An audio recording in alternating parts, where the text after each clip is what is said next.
I'd like to call this meeting to order for this city council meeting for the city of Columbia Heights for Monday, November 9th, 2020. Could I have a roll call, please? Councilmember Biskins. Here. Councilmember Nowinski. Here. Mayor Schmitt. Here. And Councilmember Williams and Councilmember Martin Jr. are absent. Thank you. If you're able, please join us in the Pledge of Allegiance. I pledge allegiance to the flag of the United States of America and to the republic for which it stands, one nation, under God, indivisible, with liberty and justice for all.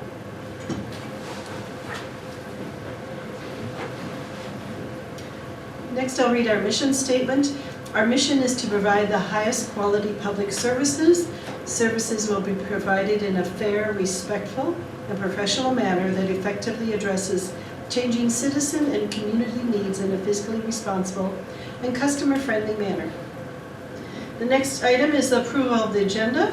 If there are no additions or deletions, can I get a motion to approve as submitted? So moved. Second. Motion by Councilmember Biskins, second by Councilmember Nowinski. All in favor say aye. Aye. Opposed? Thank you.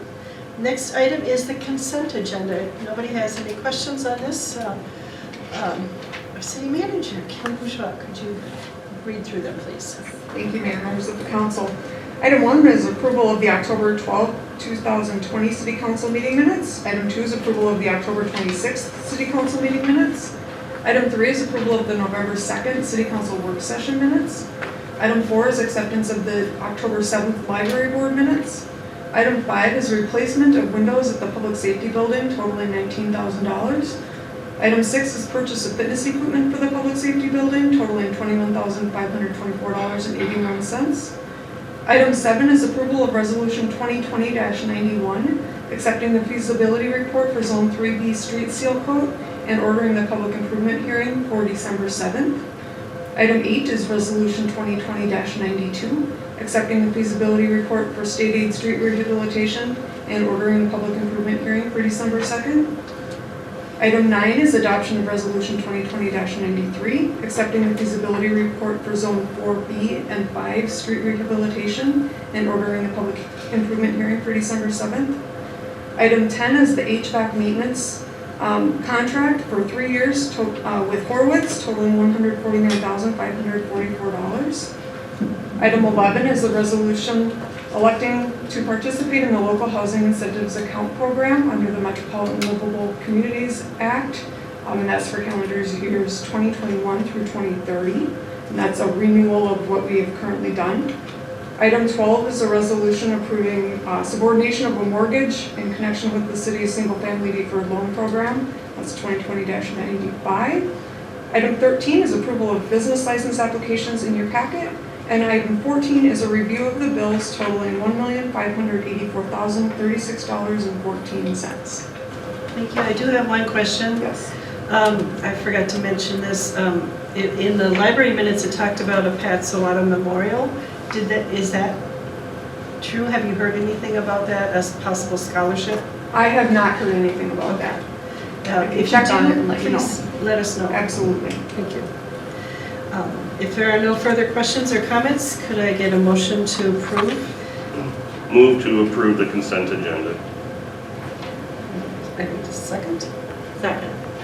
Motion by Councilmember Nowinski, second by Councilmember Biskins. All in favor say aye. Aye. Opposed? Thank you.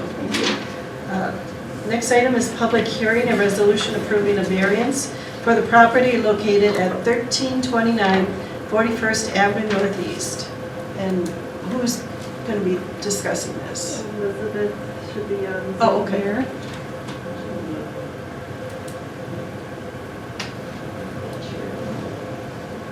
Hi, Elizabeth.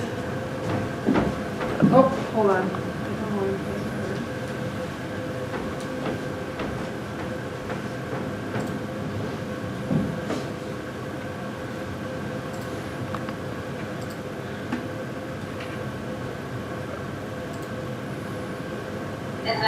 Is it working, Nicole? Yes, thank you. Okay. I'm just downstairs, so if anything comes up, I could come upstairs if necessary, but I will keep this brief.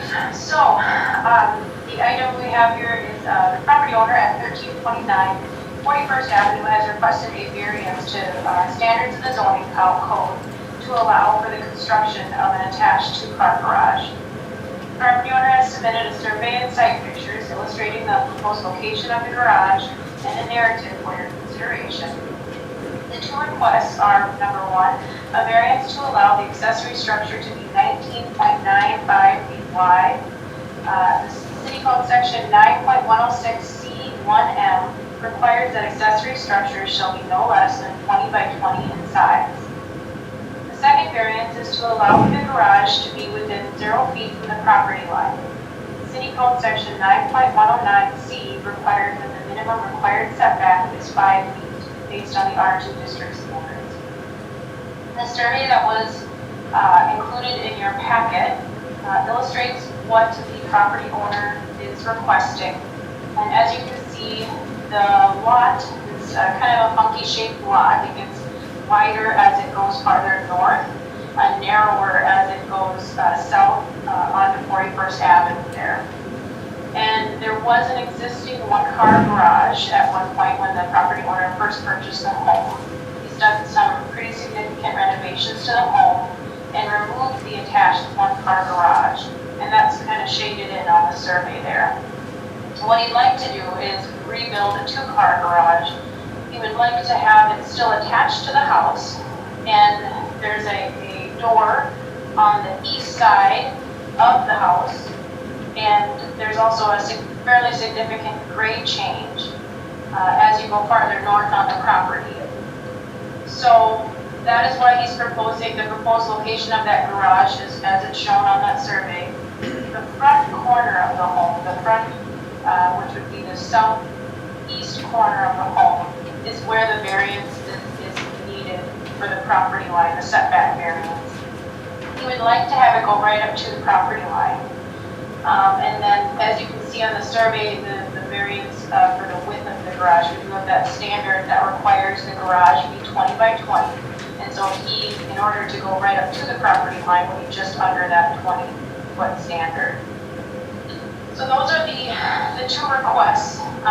Staff has reviewed the findings of fact that are necessary in order for the council to approve a variance. And we feel that this request is reasonable and meets those findings, and those are outlined in the planning report that was in your packet. The Planning Commission did hold a public hearing on this item on November 4th, and they did vote to recommend approval of the variance. And there was some discussion about changing that first variance request to, instead of specifically stating 19.95, there was some discussion about changing that to read variance to allow the accessory structure to be less than 20 feet wide, rather than specifically stating that 19.95. And this is because there is a requirement by the engineering department that the footing and the eaves of the garage, can't go over the property line. So, and he can certainly, he's working with his architect, and they may be able to design this in such a way where it doesn't matter, but there's a chance that the width of the garage would be slightly less even than that 19.95.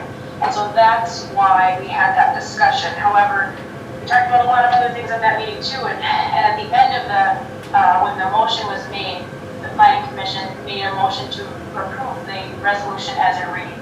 And then after the fact, our planning chair kind of ran up and said, oh, I forgot about this, and so I'm just bringing it up for you to consider now. I am, of course, recommending approval of the, variance in the resolution as the Planning Commission recommended, but I'm just bringing that up for you to consider as well tonight. So, and by doing that, that would just offer a little more flexibility as he's designing the width of the garage, and that it might end up being slightly less than 19.95. So that's what that is about. So that's all I really have to say. Staff recommends approval of this variance, and I'm happy to answer any questions that you have. I do have one. Could you clarify the Public Works variance request? It talks about an easement, 8-inch water main near the center of the 14-foot easement. There's, the building or the driveway is not going to be in that easement, correct? So, this property, interestingly, when he purchased it, as you can actually see this on the survey, you can go to the survey, it should be the larger document, if you have a hard copy, otherwise in your packet, it would be, it's the last page, I believe, you're very close to it. And if you see the survey, the driveway is actually already over the city easement. So, that east property line is adjacent to an alley easement. There is no alley there, and there never will be an alley there. But there is, a utility under the ground, city utility, the water main. And so that driveway is already there. That was an existing condition. It's been like that when you purchased the home. The city has no intent. I've spoken with the assistant city engineer and Kevin, our public works director, about this. We're obviously going to always allow them access to their property, and they can always have that driveway over the easement. However, we're not going to allow them to build into the easement. So to clarify, the driveway already goes over the easement, and it really is the only way they can access, to have an appropriately sized driveway onto their property. The variance would be to allow for the garage to go right up to their property line, not over the property line, just right up to it. Anybody else have any comments or questions? I have a quick question I should ask years ago. But anyway, what's the purpose, when you have the, let me get the wording here at the beginning. When you have the 5-foot setback, just for myself and for others to understand, what is the purpose of the 5-foot setback when you require that? So, really it's just to provide some space between structures on a property, so that there's a couple different reasons. So there's the zoning code, which, is just to provide for some space between structures. But then also from a building code and more technical standpoint, there is a life safety and fire code that requires that buildings be a minimum of 5 feet from the property line. So that is why the building inspector there's a report, a short report from him as well, that is essentially stating that they'll need to have a firewall on their property. Now, obviously, we're not too concerned about this because nothing's ever going to be built on that easement. So there never will be a structure within 5 feet. But nonetheless, it does trigger that building code requirement. So if, just for example, there's been other instances where someone is building an attached garage and they, are right up or right underneath that 5 feet, then it has to be a fire-rated wall. And just another question. I noticed on the survey, they could have easily moved the garage back 5 feet at least, and they would have been within that, so they wouldn't have even needed to request that type of variance. There was room in the back, even, I don't know what, they don't give the dimension how many feet, but they had plenty of room to move it back. They could have even done it halfway and still been attached to the house, and even moved their driveway in, so they wouldn't be so far into the alley. My question is, in future, if that water line needs to be repaired, their driveway will be torn up probably, right? So that is correct, yes. I mean, right, presumably if, there's any reason why that the city would, would go in there and tear that up, they would have to, or, I'm assuming they would have to tear that up as well. yeah, so they could possibly inconvenience. I think of other projects that we've done in the right of way where we've, torn up a sidewalk or a parking pad or something like that. It certainly could occur.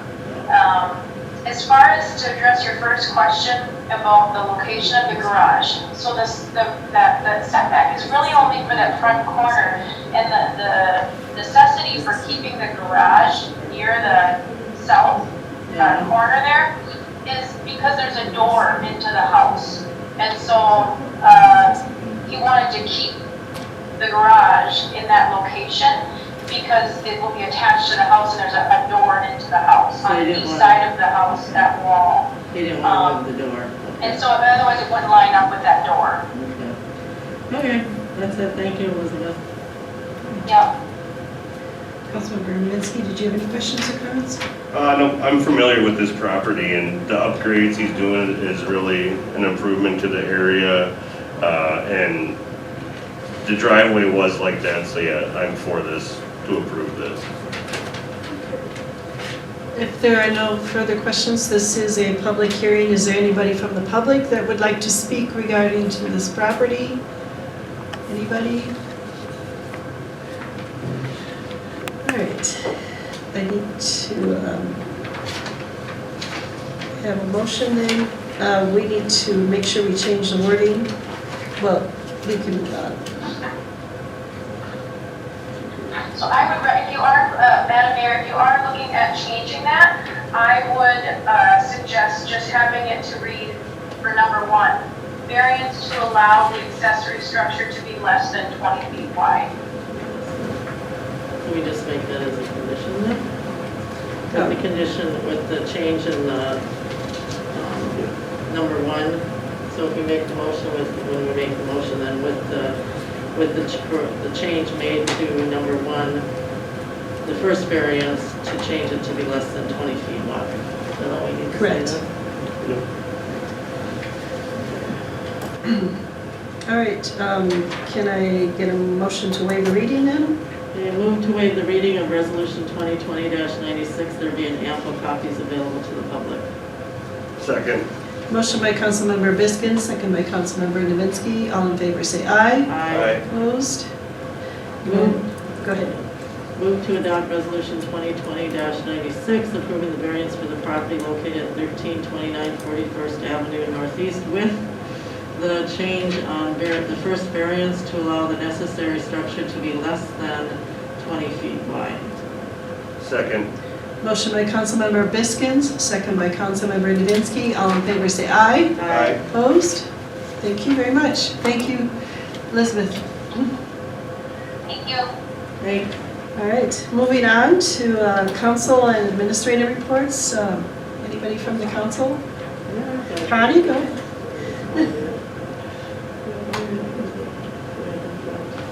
We should have Nicole give a report too. She's Yeah. been so busy. Here. I attended, I don't know if many people are aware, but MnDOT has got a new vision for Central Avenue and University, and I not only filled out the survey, I also attended the MnDOT virtual open house, and was very pleased to hear other folks giving their commentary. I wanted to attend the other two, but because of scheduling, I couldn't. But please, folks, keep your eyes out for any more events that they have to request input for Central and for University. It's very important that you get it in there, and hopefully they'll make changes that make our Main Street more user-friendly for our residents instead of the commuters. And then I also attended the Park and Rec Commission meeting online. I came up and hung out to say hi to folks for the Boo drive-through, and I was able to attend the COVID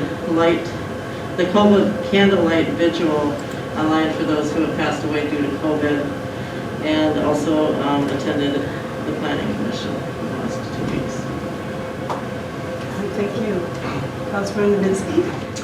The Boo drive-through, I was also able to attend and help out at. What a great job by everybody involved, from city staff to the volunteer groups to the hundreds of families I would think came out. It was a nonstop line, but everyone got through it pretty well, social distance great, and I've heard nothing but good reviews about it, so good job to everyone. Yeah, I had an email from a resident. She was so pleased with the drive-through. Thanks to Will and to, who is it? Eric Johnston. Eric Johnson, yes, they did a great job. It was very well organized. The hot dogs were fine. I didn't bother getting the donuts, because it was a long line, but everybody seemed very happy.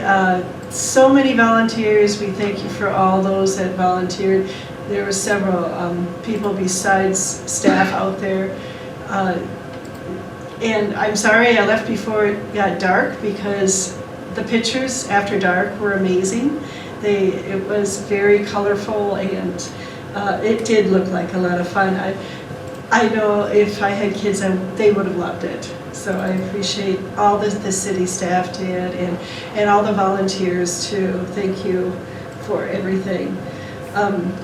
City manager, want to give us an update? Not much.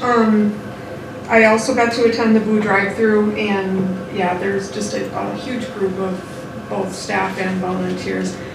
The rec department as well as police and just all of our different departments. It was great to see our public works staff there, all with the equipment. They were all just thrilled to be able to be there, so it was really fun to talk with everyone. The elections, Nicole won't get up here, but I will recognize her and all of the election judges and Joe, all of our staff that did a lot of work. Our public works staff helped set up polling places. It was steady. City Hall being the absentee voting location, it was amazing to see all of the people come through. So Thank you so much. she did a bang up job, as did everyone else, and it's nice to be back to a little more normal now. But I think that's about it. Calendars are available for pre-order now, so our centennial calendars, if you are interested, they're $10, and you can get a hold of Will to get those, and they should be printed here shortly, and then ready for distribution. And then they've got other centennial events scheduled and things throughout, so I'm sure we'll get more word out on all of that as the time goes. Thank you. Thank you. Report from the city attorney. Good evening, Mayor and council members. Nothing to report. I'd answer any questions if you have them. Do we have any Hearing none, I'll sit down. Thank you. Yeah, quick, sit down. Thank you for everybody. Can I get a motion to adjourn? So moved. Second. Motion by Councilmember Novinsky, second by Councilmember Biskins. All in favor say aye. Aye. Opposed? You're adjourned. Thank you so much.